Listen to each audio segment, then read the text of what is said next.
अब हम मृदा प्रदूषण की चर्चा करेंगे। जैसा हमने जल प्रदूषण के बारे में देखा, वायु प्रदूषण के बारे में समझा, ये बहुत बड़े क्षेत्र को प्रभावित करते हैं। लेकिन ये जो मृदा प्रदूषण है वो उसका जो दुष्प्रभाव है वो थोड़े सीमित क्षेत्र तक ही होता है।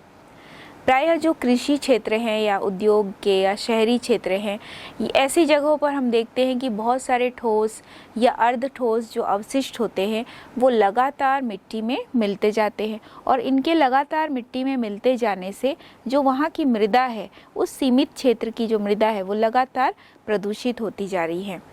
तो मृदा का जो प्रदूषण होता है वो मृदा के कणों में मानवीय या प्राकृतिक कारणों से होने वाला प्रदूषण होता है। मृदा प्रदूषण वायु प्रदूषकों के कारण जो वर्षा के जल के साथ जो अम्ल उत्पन्न हो रहा है, ये जो अम्ल है या अम्ल वर्षा की वजह से जो अम्ल जल के साथ घुलकर लगातार मृदा पर मिलती जा रही है, ये भी मृदा प्रदूषण का कारण बनती है। यानी हम देखते हैं कि मृदा प्रदूषण के बहुत सारे अन्य कारण भी हैं। मानवीय क्रियाकलाप हैं, औद्योगिक क्षेत्र हैं, कृषि क्षेत्र हैं, साथ ही साथ बहुत सारी प्राकृतिक घटनाएं भी हैं जो कि मृदा प्रदूषण का कारण बनती हैं। कई बार हम देखते हैं कि आसपास के कूड़ा कचरे का ठीक से सफाई ना होना या उसका ठीक से कचरों का प्रबंधन ना हो पाना, ये भी मृदा प्रदूषण का कारण बनते हैं। मृदा प्रदूषण जो है वो जल और वायु प्रदूषण के विपरीत एक सीमित क्षेत्र तक ही होता है। जैसा हमने देखा कि वायु प्रदूषण और जल प्रदूषण का प्रभाव बहुत बड़े एक क्षेत्र तक रह जाता है, लेकिन मृदा प्रदूषण का प्रभाव एक सीमित क्षेत्र तक ही रहता है। एक निश्चित स्थान पर ही ये बहुत लंबे समय तक बना रहता है। जैसे हम देखते हैं कि कहीं पर कूड़े कचरे का ढेर है, वो लगातार यदि वहीं डालते जा रहे हैं, उसका निस्तारण ही नहीं कर रहे हैं, तो वो जो पूरा क्षेत्र है वो प्रदूषित हो जाता है। वहाँ की जो मृदा है वो पूरी तरह से प्रदूषित हो जाती है। जल और वायु प्रदूषण की तरह ये जो मृदा प्रदूषण है वो बहुत अधिक फैलता नहीं है, क्योंकि जल और वायु प्रदूषण की जो सीमा है वो बहुत एक बड़ी सीमा होती है। बहुत दूर तक ये डायरेक्ट इनडायरेक्ट रूप से फैलते जाते हैं, लेकिन मृदा प्रदूषण जो है वो बहुत ज़्यादा दूर तक नहीं फैलते हैं। लेकिन एक ही जगह की मृदा जो है वो लगातार यदि वहाँ पर कचरों का या किसी प्रकार के प्रदूषण का निपटारा ना हो पाए, तो वहाँ का जो क्षेत्र है, वहाँ की जो मृदा है वो लगातार प्रदूषित बनी रहती है। अब हम ये समझेंगे कि मृदा प्रदूषण के कौन कौन से स्रोत हैं। प्रायः जो शहरी अपशिष्ट होते हैं, तो शहरी अपशिष्ट में घरेलू अपशिष्ट भी आते हैं, व्यावसायिक अपशिष्ट भी आते हैं। कई जगह बिल्डिंग निर्माण होता है, निर्माण कार्य में भी बहुत सारे कूड़ा कचरा ये सारे निकलते हैं जिसका निस्तारण नहीं किया जा सकता है। और ये सारे जो भी कचरे होते हैं, इस तरह के जो अपशिष्ट होते हैं, वो मृदा को लगातार प्रदूषित करते जाते हैं। तो ये जो अपशिष्ट होते हैं इसमें और भी दूसरे जैसे प्लास्टिक ले लें या कांच ले लें, बहुत सारे पुराने कपड़े, रेशे मिट्टी में लगातार मिलते जाते हैं और इनके मिलते जाने से वहाँ गंदगी बढ़ती जाती है। जब वो मृदा में गंदगी बढ़ती जाती है तो वहाँ पर मच्छर, मक्खी, चूहे ये पनपने लगते हैं और इसकी वजह से वो जो पूरा क्षेत्र है वो दुर्गंध युक्त हो जाता है। वहाँ की जो मृदा है वो दुर्गंध युक्त हो जाती है, तो इससे वहाँ की जो मृदा का जो मूल गुण है वो खराब हो जाता है, यानी उसके मूल गुण में क्षति उत्पन्न होती है। तो यहीं पर मृदा प्रदूषण का जन्म हो जाता है। तो डायरेक्ट इनडायरेक्ट हम देखते हैं कि बहुत सारे अवशिष्ट जो घर से भी निकलते हैं, औद्योगिक संयंत्रों से भी निकलते हैं, व्यावसायिक परिक्षेत्र से भी निकलते हैं, हॉस्पिटल है या कई सारे ऐसे फैक्ट्रीज़ हैं जिसका डायरेक्ट जहाँ से कूड़ा निकलता है बिना निस्तारण के उसे ऐसे ही फेंक दिया जाता है। तो ये मृदा प्रदूषण का एक बहुत बड़ा कारण बनते हैं। दूसरा हम देखेंगे कृषि प्रदूषक, यानी ग्रामीण क्षेत्र में भी जहाँ पे कृषि क्षेत्र होता है वहाँ पर भी मृदा का प्रदूषण होता है। जैसे कई सारे रसायन हैं जिसका प्रयोग किया जाता है फसलों के उत्पादन को बढ़ाने के लिए, क्योंकि कई बार हम देखते हैं कि फसल में कीट लग जाते हैं।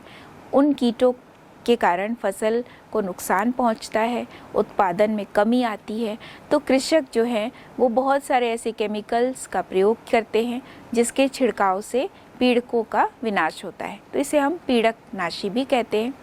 लेकिन ये भी पौधों को, जंतुओं को या उनकी बहुत सारी ऐसी प्रजातियां हैं, और साथ साथ हम देखते हैं कि फसलों को भी ये नुकसान पहुंचाते हैं, और फसलों के माध्यम से ये मनुष्य को, जीव जंतुओं तक भी डायरेक्ट इनडायरेक्ट पहुंचते हैं। तो ये जो विषैले रसायन होते हैं, ये पीड़कनाशी के रूप में इसका प्रयोग किया जाता है। ये बार बार यदि इसका छिड़काव किया जाता है तो हम देखते हैं कि डायरेक्ट इनडायरेक्ट जो प्रभाव है वो जंतुओं पर, मनुष्य पर, पेड़ पौधों पर दिखता है। कई बार हम देखते हैं जो DDT एक बहुत ही मुख्य पीड़कनाशी होता है, तो यदि ये जब पीड़कों का प्रतिरोध DDT के लिए बहुत अधिक बढ़ जाता है, तब यहाँ पर हम देखते हैं कि जो एल्ड्रीन है उसका भी प्रभाव जो है वो नहीं होता है।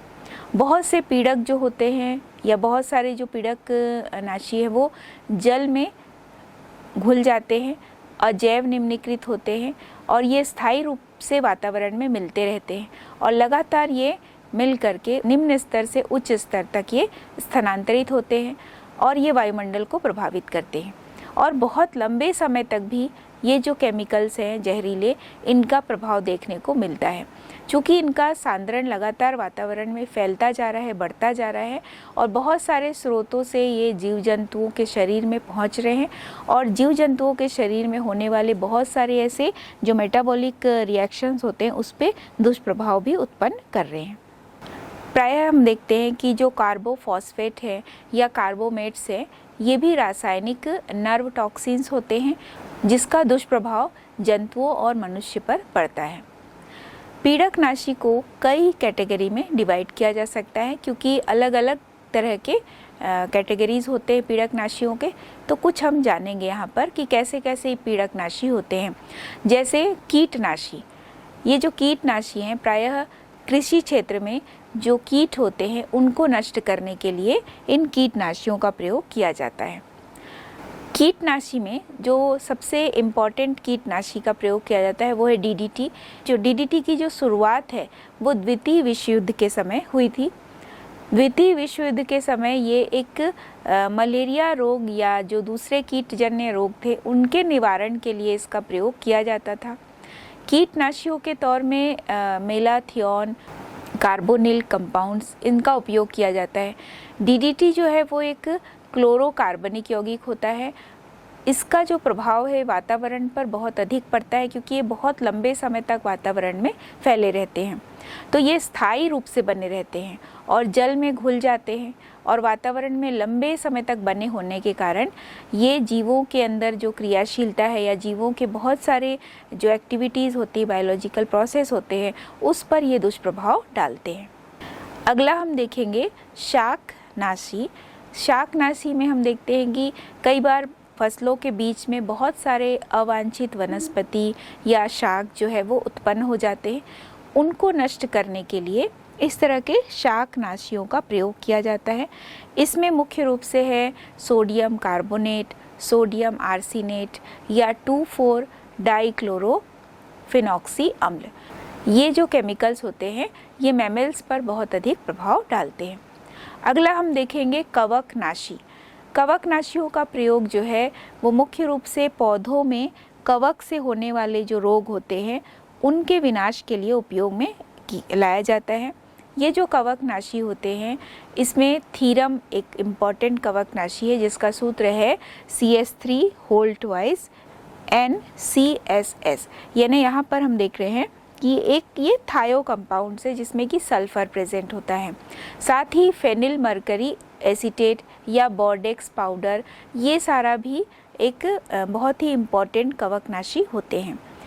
मरकरी के बहुत सारे कार्बनिक यौगिक जो हैं वो भी कवकनाशी के रूप में प्रयोग में लाए जाते हैं।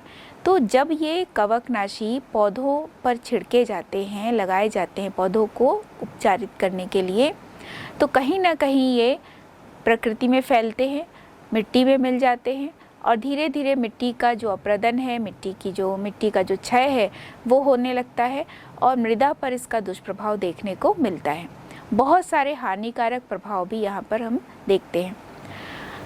ये जो कवकनाशी है, क्योंकि इसमें मरकरी भी है, सल्फर भी है, तो ये बहुत ज़्यादा दुष्प्रभाव पौधों पर भी डालते हैं, साथ साथ जीव जंतु मनुष्य पर इनडायरेक्ट रूप से भी इसका प्रभाव पड़ता है, क्योंकि किसी न किसी माध्यम से ये मनुष्य या जीव जंतु तक पहुंचते हैं। किसी धातु के जहरीले लवण के रूप में ये पहुंच जाते हैं और कई सारी बीमारियों का कारण भी बनते हैं।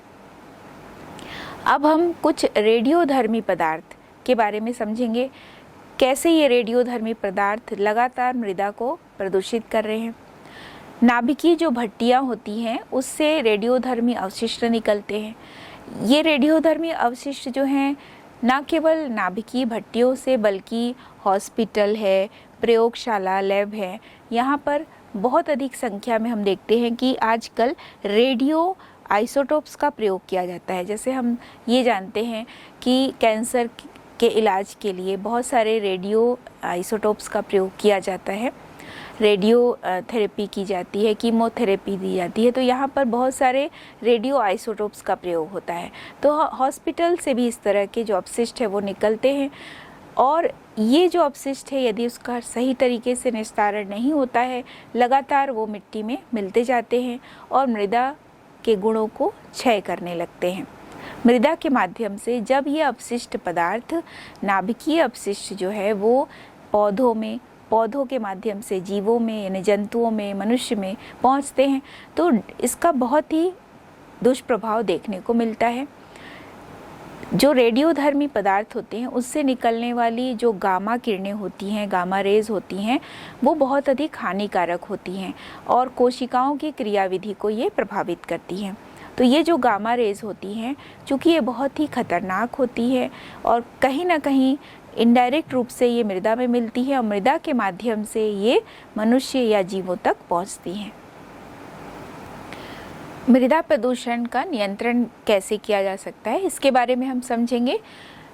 प्रायः जो उर्वरकों का प्रयोग किया जाता है तो यहाँ पर उसके ऑप्शन के रूप में जैविक उर्वरकों का उपयोग ज़्यादा से ज़्यादा मात्रा में किया जाना चाहिए। प्रायः ये ऐसे सूक्ष्म जीव होते हैं इसके अंदर जो कि मृदा की पोषण क्षमता को बढ़ाने का कार्य करते हैं या मृदा के जो पेड़ पौधे हैं उसकी वृद्धि और विकास में सहायक होते हैं। प्रायः हम देखते हैं कि जो राइजोबियम बैक्टीरिया होता है ये नाइट्रोजन का स्थिरीकरण का कार्य करता है। इसी तरह से नील हरित शैवाल जो है पौधों के वृद्धि एवं विकास के लिए आवश्यक होते हैं। तो यहाँ पर ये जो जैविक उर्वरक है ये मृदा प्रदूषण को काफ़ी हद तक रोक सकते हैं। खाद का उपयोग, यदि हम खाद का उपयोग करते हैं ये भी मृदा की उर्वरता को बढ़ाने में मदद करता है। प्रायः जो गोबर खाद है या अन्य जो अपशिष्ट हैं, खेत के अपशिष्ट हैं, यही खेत में ही तैयार किए जाए और खेत के जो अपशिष्ट हैं उन्हीं को सड़ा गला करके जो भी अपशिष्ट निकलते हैं उन्हीं का पुनः प्रयोग कर लिया जाए खाद के रूप में, तो ये भी मृदा की उर्वरा शक्ति को बढ़ाने में मदद करते हैं। अगला हम देखेंगे कि वस्तुओं का पुनर्चक्रण। कई बार हम देखते हैं ये जो पॉलीथीन है जो बहुत अधिक मात्रा में प्रदूषण फैला रहे हैं। बहुत सारे बहुलक हैं जिसमें कि कार्डबोर्ड है, खाली बोतल होते हैं, धातु की वस्तुएं होती हैं। तो यहाँ पर हम देख रहे हैं कि इस तरह की जो वस्तुएं होती हैं इनका रिसाइकल किया जाना चाहिए। कचरा इकट्ठा करने वाले जो कबाड़ी होते हैं जब इसे इकट्ठा करते हैं तो यदि ये अलग अलग इसे इकट्ठा करें और अलग अलग तरीके से इसे रिसाइकिल करें तो काफ़ी हद तक इस तरह के जो कचरे हैं जिसका निस्तारण किया जा सकता है और मृदा में मिलने से इसे रोका जा सकता है। अगला है कि मल परिवहन का सही तरीका, यानी जो भी गंदगी निकलती है उसका उपचार सही तरीके से किया जाए, उसका पुनर्चक्रण किया जाए और इसके लिए बहुत सारे सिस्टम जो हैं वो गाँव में, शहर में, कस्बों में स्थापित किए जाएं, जिससे कचरे का निस्तारण बहुत ही सही ढंग से हो और बार बार इसका पुनर्चक्रण किया जाए, जिससे विभिन्न पदार्थों का रीयूज़ भी किया जा सके और कचरे का सही ढंग से निस्तारण भी किया जा सके, जिससे मृदा का प्रदूषण कम से कम हो। पर्यावरण प्रदूषण को नियंत्रित करने की कुछ नीतियां हैं, तो इसमें कुछ इम्पॉर्टेंट जो हमारे डेली रूटीन से जुड़े हुए हैं। सबसे पहले हम देखेंगे कि घरेलू अपशिष्टों का प्रबंधन और औद्योगिक अपशिष्टों का प्रबंधन कैसे किया जाए। तो घरेलू अपशिष्टों का जो प्रबंधन है, तो घर में रखे हुए जो कचरे हैं उसे डस्टबिन में फेंका जाना चाहिए। फिर ये घर से शुरुआत होती है और वहाँ से ये कॉलोनी में, मोहल्ले में, वहाँ के बड़े डस्टबिन में डालना जाना चाहिए। और यहाँ भी 2-3 अलग अलग तरीके के डस्टबिन होने चाहिए, अलग अलग तरीके के कचरों के लिए। तो जैव निम्नीकृत और अजैव निम्नीकृत अपशिष्टों को अलग अलग किया जाना चाहिए। तो प्रायः जो म्यूनिसिपैलिटी होती है उनके द्वारा इस तरह के कार्य किए जाए, तो इसको यदि छोटे लेवल से ही स्टार्ट किया जाएगा तो बहुत हद तक घरेलू अपशिष्टों का निस्तारण किया जा सकता है। तो अपशिष्टों का ठीक तरह से यदि निस्तारण नहीं होता है तो ये कई बार नालियों में फंस जाते हैं, या कई जो जीव जंतु है उसे खा लेते हैं। जैसे प्लास्टिक खाने से कई बार जो गाय भैंस है उनकी मृत्यु भी हो जाती है। तो ये हमारे जीवन के लिए बहुत अधिक खतरनाक होते हैं, तो इसे सही ढंग से निस्तारण करना बहुत आवश्यक होता है। पॉलीथीन के बैग हैं, व्यर्थ की वस्तुएं हैं, ये सारी चीज़ें जब जल में जाके मिल जाते हैं, नालियों में जाके फंस जाते हैं, तो जल का ठीक तरह से निस्तारण नहीं हो पाता है, जल जमने लगता है, वहाँ गंदगी फैल जाती है, दुर्गंध उत्पन्न हो जाती है, मच्छर और मक्खी फैलने लगते हैं और इससे कई तरह की दूसरी बीमारियाँ भी होने लगती हैं। इस तरह से हम देखते हैं कि जो निस्तारण है वो सही ढंग से होना चाहिए, चाहे वो घरेलू अपशिष्ट हो, चाहे वो औद्योगिक अपशिष्ट हो। अब हम औद्योगिक अपशिष्टों का जो निस्तारण है वो किस तरह से किया जा सकता है इसके बारे में समझेंगे। तो सबसे पहले हम देखेंगे कि चक्रीकरण कैसे रिसाइकल किया जाए। तो रिसाइकल करने के लिए वस्तुओं का फिर से उपयोग किया जाना चाहिए। जो भी औद्योगिक अपशिष्ट निकलते हैं, इन वस्तुओं का सही ढंग से निस्तारण हो, चक्रीकरण हो।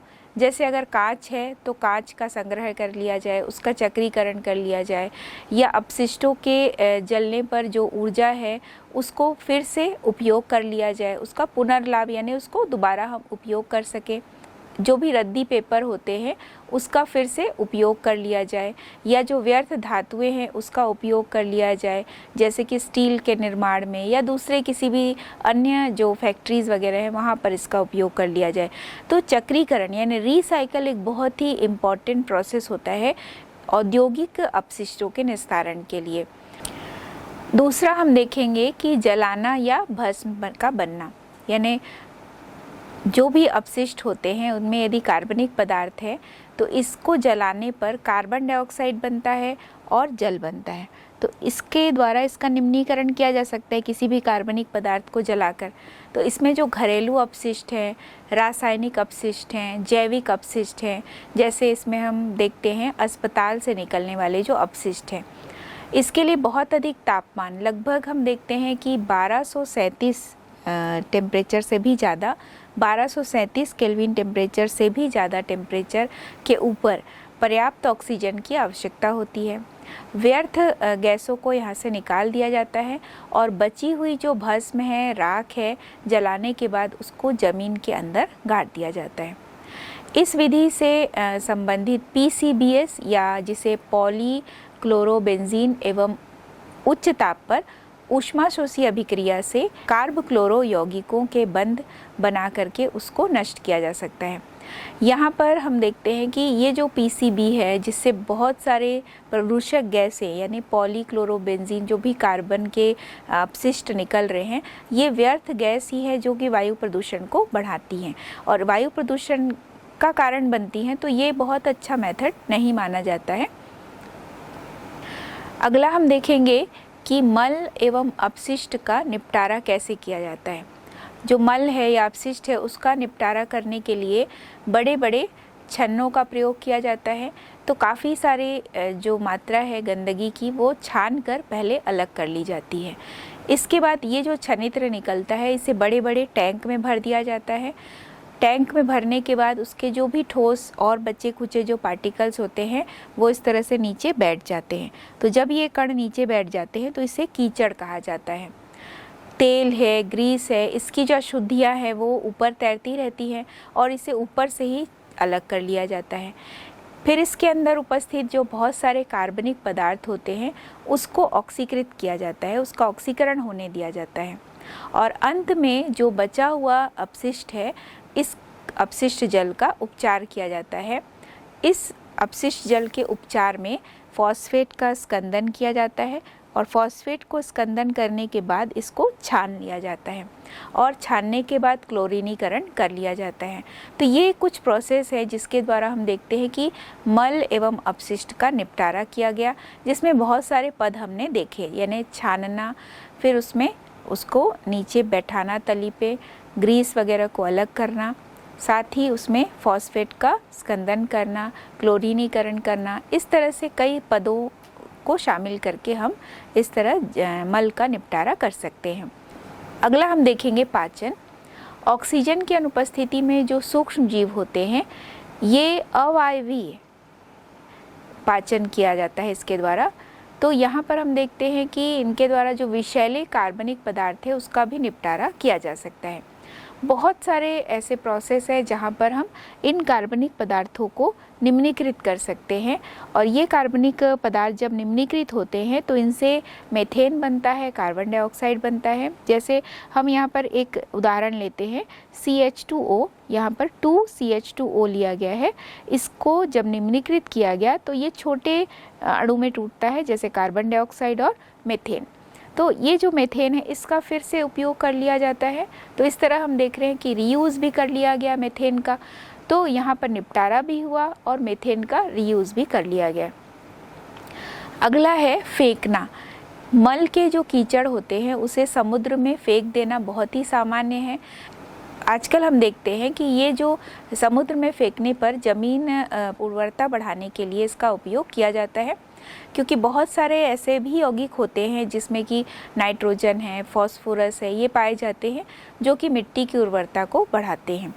तो कई बार हम इसे रिसाइकिल के वे में भी ले सकते हैं कि कुछ ऐसे पदार्थों को छांट कर अलग कर लिया जाए जिसको ऐसे ही मिट्टी में फैला दिया जाए और जिसकी वजह से मिट्टी की उर्वरा शक्ति भी बढ़े।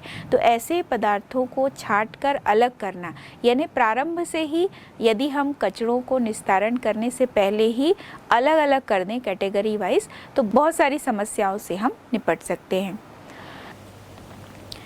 अब हम वायु प्रदूषण से ही संबंधित एक टर्म जिसे हम ग्लोबल वार्मिंग के नाम से भी जानते हैं, हरित गृह प्रभाव, ग्रीन हाउस इफ़ेक्ट या भूमंडलीय तापमान का बढ़ना, ये सारी चीज़ें हम समझते हैं। वायुमंडल में लगातार जो वायु प्रदूषण हो रहा है इसके एक प्रभाव के रूप में भी हम इसे समझ सकते हैं। तो सबसे पहले हम ग्रीन हाउस इफ़ेक्ट के बारे में जानेंगे। इस शब्द का जो प्रयोग है सबसे पहले जे फूरियर साइंटिस्ट ने 1827 में किया और इस शब्द के द्वारा ही उन्होंने ग्लोबल वार्मिंग हो, चाहे कार्बन डाइऑक्साइड की समस्या है या कार्बन डाइऑक्साइड प्रॉब्लम जिसे कहते हैं, या एटमॉस्फेरिक इफ़ेक्ट, ये सारे शब्द जो हैं वो इनसे जुड़े हुए हैं। वैसे तो आर्हीनियस वैज्ञानिक जो हैं वो बहुत पहले से ये समझ रहे थे कि वातावरण के लगातार गर्म होते जाने से वनस्पतियों पर या जो जीव जंतु हैं उस पर बहुत अधिक बुरा प्रभाव या जो साइड इफ़ेक्ट है, विपरीत प्रभाव है, वो देखने को मिलेगा। हरितगृह प्रभाव वह प्रक्रिया है जिसके फलस्वरूप पृथ्वी के चारों ओर जो वायुमंडल है सूर्य से आने वाली ऊष्मा को अवशोषित करता है और यहाँ से ऊष्मा को बाहर जाने नहीं देता। पृथ्वी के चारों ओर के वायुमंडल से आने वाली जो ऊष्मा है वो पृथ्वी के अंदर प्रवेश करी लेकिन बाहर नहीं जा पाती है। तो यहाँ पर हम देखते हैं कि पृथ्वी पर जो तापमान है वो लगातार बढ़ता जा रहा है। तो यहाँ पर जो हरित गृह प्रभाव है इसका जो कारण है वो हम समझेंगे कि कैसे ये होता है। तो प्राय इसको समझने के लिए हम ग्रीन हाउस के बारे में पहले समझेंगे। प्राय हम देखते हैं जो ठंडी जगह होती है वहाँ पर सब्जियों का, फलों का, फूलों का, इनका जब उत्पादन किया जाता है तो इनको बचाने के लिए एक पूरा कांच के आवरण का क्षेत्र विकसित किया जाता है। तो इस कांच के आवरण वाले क्षेत्र के अंदर इन पौधों को लगाया जाता है, चाहे वो फल के हों, सब्जी के हों, फूल के हों। तो इससे यहाँ पर चूँकि शीत ऋतु में या बहुत अधिक ठंडे स्थान पर पाले जो पड़ते हैं उनसे इनकी रक्षा होती है। साथ ही हम देखते हैं कि जो सूर्य की रोशनी है उससे आने वाला जो तापमान है, उसकी जो ऊष्मा है, इस ग्रीन हाउस के अंदर आती है लेकिन इससे बाहर नहीं जा पाती है। तो पौधों के वृद्धि और विकास के लिए ये जो अवरक्त किरणें होती हैं, चूँकि सूर्य की रोशनी या सूर्य के प्रकाश से निकलने वाली जो किरणें हैं जो कि गर्मी देती हैं उसे हम अवरक्त किरणें कहते हैं। ये जो पौधे और मृदा अवरक्त विकिरणों को ऊष्मा के रूप में उत्सर्जित करते हैं और कांच इन अवरक्त विकिरणों के लिए अपारदर्शक होता है और इसी वजह से कांच इन विकिरणों को आंशिक रूप से अवशोषित तो कर लेता है, लेकिन यहाँ पर हम देखते हैं कि बाकी को ये परावर्तित कर देता है। इस प्रकार जो अवशोषित विकिरण द्वारा जो ऊष्मा उत्पन्न होती है, इस कारण से ही इस हरित गृह या ग्रीन हाउस के अंदर तापमान अधिक रहती है, यानी तापमान में वृद्धि होती है। तो ग्रीन हाउस जो नाम है वो क्यों पड़ा, ये हम समझ सकते हैं कि पृथ्वी के चारों ओर का जो वायुमंडल है वो हरित गृह के समान ही एक तरह से है, कांच या प्लास्टिक की छत का कार्य करता है।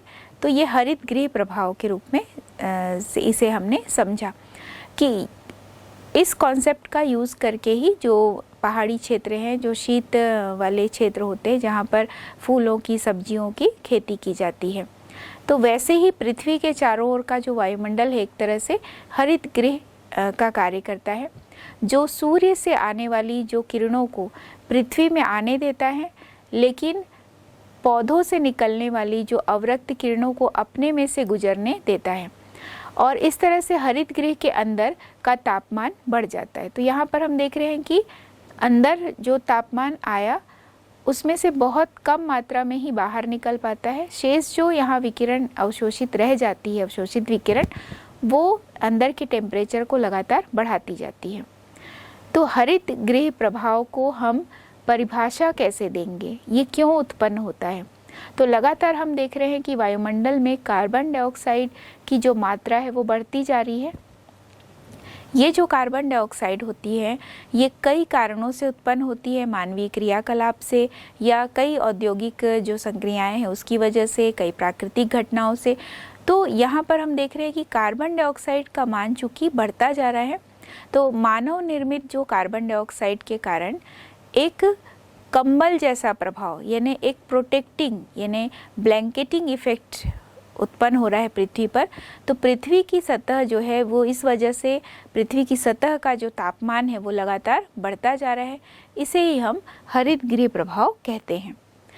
दूसरा, हम इसे इस तरह से परिभाषित करते हैं कि कार्बन डाइऑक्साइड की जो अधिक मात्रा होती है वो मीथेन या नाइट्रस ऑक्साइड के साथ एक स्तर बना लेती है, जो कि कम तरंग दैर्घ्य वाली जो सौर विकिरण होती हैं उसको वातावरण में प्रवेश करने तो देती हैं, लेकिन जो अधिक तरंग दैर्घ्य वाली जो ऊष्मीय विकिरण होती है वो उनको पृथ्वी से बाहर निकलने नहीं देती हैं। तो जब ये पृथ्वी से बाहर नहीं निकल पाती हैं अधिक तरंग दैर्घ्य वाली जो ऊष्मीय विकिरण है, इसकी वजह से जो तापमान है वो अंदर का बढ़ता जाता है। तो पृथ्वी का तापमान जो है वो लगातार इसकी वजह से बढ़ता जा रहा है, इसे ही हम ग्रीन हाउस इफेक्ट कहते हैं। तो यहाँ पर हम देखते हैं कि कार्बन डाइऑक्साइड के साथ दूसरी भी बहुत सारी गैसेस हैं जो कि ग्रीन हाउस इफेक्ट का कारण बनती हैं।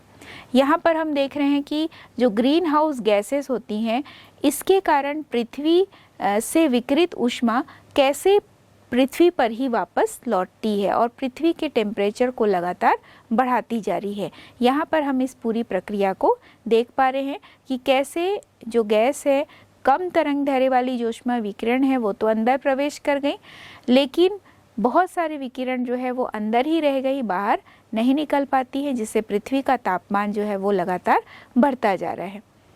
अब हम ये समझेंगे कि वायुमंडल में उपस्थित जो और भी गैसेस हैं वो ग्रीन हाउस इफेक्ट को कैसे प्रभावित करती हैं, जैसे कि मीथेन है, कार्बन डाइऑक्साइड तो है ही, ओजोन है, क्लोरोफ्लोरोकार्बन है, जल वाष्प है।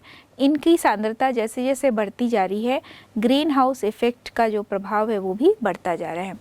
तो ये जो गैसेस होती है वो सूर्य से आने वाली जो अल्ट्रा वायलेट रेज हैं उसको पृथ्वी पर आने देती हैं।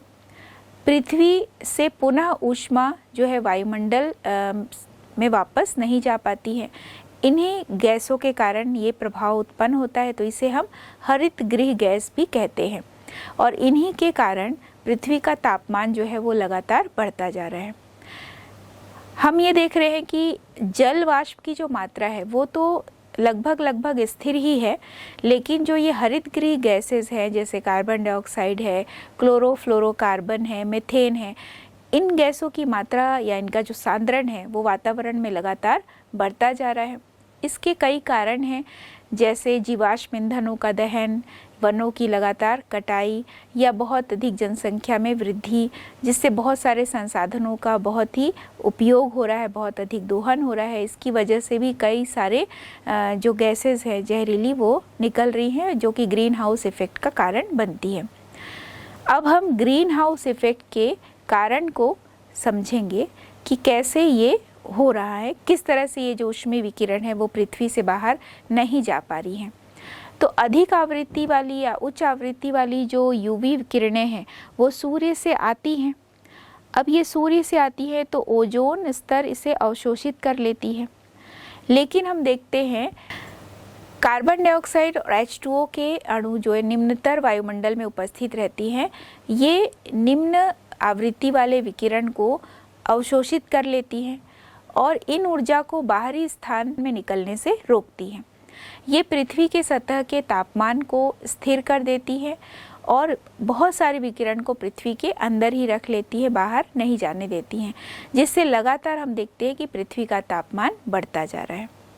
ग्रीन हाउस इफेक्ट के कुछ एडवांटेजेस या इनके लाभ के बारे में हम समझेंगे।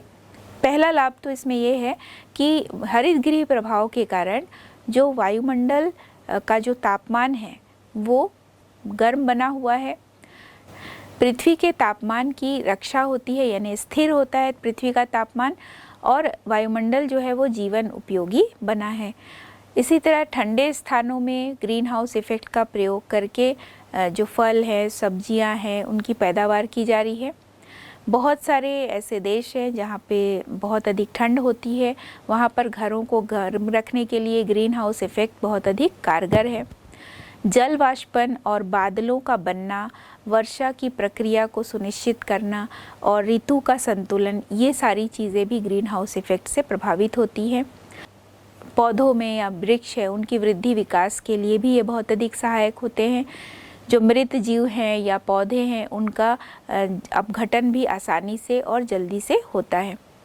लेकिन साथ ही ग्रीन हाउस इफेक्ट के बहुत सारे डिसएडवांटेजेस भी हैं, जैसे कि ग्लोबल वार्मिंग, यानी लगातार वायुमंडल का तापमान बढ़ता जाना एक बहुत चिंता का विषय है और इससे हम देख रहे हैं कि लगातार पृथ्वी का तापमान बढ़ता जा रहा है।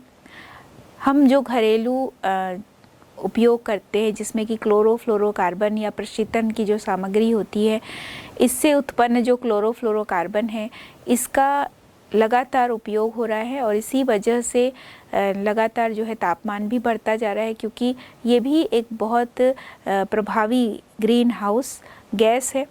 और चूँकि पृथ्वी का तापमान लगातार बढ़ रहा है तो ध्रुवीय क्षेत्रों का जो बर्फ़ है वो भी पिघल रही है और जो समुद्री किनारा है वो डूब भी सकता है, क्योंकि जल का जो लेवल है वो बढ़ता जा रहा है। ग्रीष्म ऋतु इसकी वजह से बड़ी हो जा रही है, लंबी हो जा रही है और शीत ऋतु छोटी होती जा रही है। वर्षा असामान्य हो रही है, क्योंकि हम देखते हैं कि आज के समय में वर्षा किसी भी मौसम में हो रही है। ठंड हो, गर्मी हो, वर्षा का सीज़न तो है ही, लेकिन ये ग्लोबल वार्मिंग का ही इफ़ेक्ट है, ग्रीन हाउस का इफ़ेक्ट के कारण ही ये सारी जो समस्याएं हैं वो देखने को मिलती हैं। आंधी तूफान की जो तीव्रता है वो भी बढ़ती जा रही है। साथ ही बहुत सारी ऐसी बीमारियां भी फैल रही हैं जिनका आसानी से निपटारा नहीं हो पा रहा है, जैसे मलेरिया है, डेंगू है, पीत ज्वर है या अन्य और भी बीमारियां जो लगातार उत्पन्न हो रही हैं और इसी ग्रीन हाउस इफ़ेक्ट या ग्लोबल वार्मिंग की वजह से ही हो रहा है। स्ट्रेटोस्फीयर के तापमान में गिरावट, क्योंकि ज़्यादातर जो IR किरणें हैं वो ट्रोपोस्फीयर में ही रह जाएंगे। फसल उत्पादन में कमी हो जाएगी और मनुष्य की जो कार्य क्षमता है वो भी धीरे धीरे कम हो रही है। समुद्री जो जीव हैं उस पर भी बुरा प्रभाव पड़ रहा है। यहाँ पर हम देख रहे हैं कि ग्रीन हाउस इफ़ेक्ट के कारण ही कार्बन डाइऑक्साइड का लेवल जो है वो बढ़ता जा रहा है, यानी लगभग 36 लाख टन तक इसकी वृद्धि हो चुकी है और भी हो ही रही है। और बहुत सारा जो ऑक्सीजन है वो वायुमंडल से समाप्त होता जा रहा है। इसका जो मान है ये अनुमानित है कि आने वाले 50 से 100 सालों में ये और अधिक बढ़ जाएगा, जिससे बाढ़ की संभावना अधिक हो जाएगी, मिट्टी की कमी होने लगेगी। तो इस तरह से काफ़ी सारी समस्याएं हैं जो कि ग्रीन हाउस इफ़ेक्ट से उत्पन्न हो रही हैं और आने वाले समय में एक बहुत ही चिंता का विषय भी है। इससे उत्पन्न एक बड़ी समस्या जिसे हम ग्लोबल वार्मिंग भी कहते हैं या इसे एटमॉस्फेरिक इफ़ेक्ट, वायुमंडलीय प्रभाव भी कहते हैं। वायुमंडल में लगातार कार्बन डाइऑक्साइड बढ़ता जा रहा है तो हरित गृह का जो संतुलन है वो बिगड़ रहा है, तो पृथ्वी का तापमान लगातार बढ़ रहा है और इसी वजह से ये ग्लोबल वार्मिंग की समस्या जो है वो देखने को मिल रही है। तो कार्बन डाइऑक्साइड की जो सांद्रता है यदि ये वायुमंडल में बढ़ जाती है तो वायुमंडल का जो तापमान है वो बहुत अधिक बढ़ जाएगा। वायुमंडल में जब कार्बन डाइऑक्साइड का मान बढ़ जाएगा तो ये बहुत सारे दूसरे प्रभाव उत्पन्न करता है जो कि मनुष्य, जीव जंतु, पौधों सभी के लिए घातक सिद्ध होगा। तो ग्रीन हाउस प्रभाव या ग्लोबल वार्मिंग का जो नियंत्रण है वो कैसे किया जा सकता है, इसके कुछ बिंदुओं पर हम चर्चा करेंगे। जैसे हम ये देख रहे हैं कि ग्लोबल वार्मिंग जो है वो ग्रीन हाउस प्रभाव का ही एक दुष्परिणाम है, यानी ग्रीन हाउस प्रभाव से ही उत्पन्न ग्लोबल वार्मिंग है। तो जो कारण ग्रीन हाउस प्रभाव के हैं वो सभी कारण ग्लोबल वार्मिंग के लिए भी होंगे, चाहे वो औद्योगिकीकरण हो या डिफॉरेस्टेशन, वनों की कटाई हो, चाहे जनसंख्या में वृद्धि हो, क्लोरोफ्लोरोकार्बन का उत्पादन हो, ये सारी चीज़ें इसमें शामिल हैं। तो हम उन्हीं कारणों को लेते हुए नियंत्रण की बात करेंगे। यदि प्रकृति में कार्बन डाइऑक्साइड की मात्रा में कमी लाई जाए तो इसके लिए जीवाश्म ईंधन का दहन कम से कम किया जाना चाहिए, वनों का विनाश कम से कम हो, साथ ही वृक्षारोपण लगातार किया जाए, वन रोपण लगातार किया जाए, जनसंख्या पे कंट्रोल किया जाए ताकि जो संसाधन है वो उपलब्ध रहें, ज़रूरत से अधिक संसाधनों का उपयोग ना हो सके। तो मानव हो चाहे पशु हो, इसमें जनसंख्या वृद्धि का नियंत्रण भी बहुत आवश्यक है। साथ ही जो प्राकृतिक संसाधन है उनका दोहन थोड़ा सा कम हो, सीमित हो। वाहनों का जब हम प्रयोग करते हैं, चाहे उद्योगों में जो भी ईंधनों का प्रयोग किया जाता है, तो वहाँ पर प्रयास किया जाए कि प्रदूषक गैसों का जो उत्सर्जन है वो कम से कम हो, या जब इन औद्योगिक संयंत्रों से जो भी गैसेस निकलती हैं वो निस्तारित होकर निकले, यानी उसका पहले ही कुछ न कुछ उपचार कर लिया जाए, फिर उसके बाद उसको वायुमंडल में भेजा जाए। क्लोरोफ्लोरोकार्बन का जो उत्पादन है वो कम करना चाहिए, या इसके जो वैकल्पिक स्रोत हैं उसकी खोज लगातार होनी चाहिए या उनका उपयोग लगातार किया जाए। जैसे अगर हम क्लोरीन की जगह फ्लोरीन युक्त कुछ ऐसे यौगिकों का प्रयोग करें जो कि कम से कम प्रभाव उत्पन्न करे। कृत्रिम उर्वरकों का प्रयोग कम से कम किया जाए, यानी रसायन युक्त जो उर्वरक हैं उनका उपयोग कम से कम हो, इसकी जगह पर जैव खाद का प्रयोग किया जाए। साथ ही कुछ ऐसे नियम, कुछ ऐसे कड़े कानून बनने चाहिए जो कि ग्रीन हाउस गैसों के उत्पादन को रोके।